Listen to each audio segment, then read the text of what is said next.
Good morning, all. In this new normal, it is important we learn how to prepare kadha.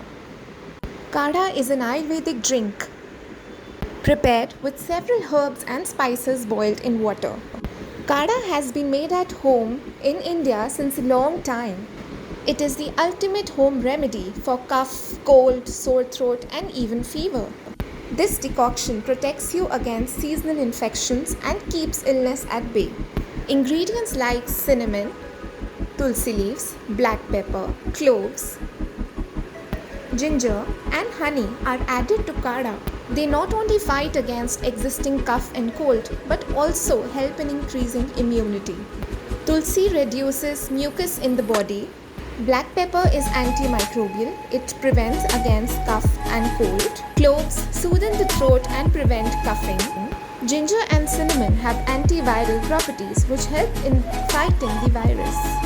To prepare 1 cup of kadha, you require 2 cups of water, 5 cloves, crushed cinnamon, crushed ginger, about 4 peppercorns, 4 to 5 tulsi leaves, and a little bit of honey. Cook everything on medium heat for about 20 minutes. Your aim is to reduce the quantity to half.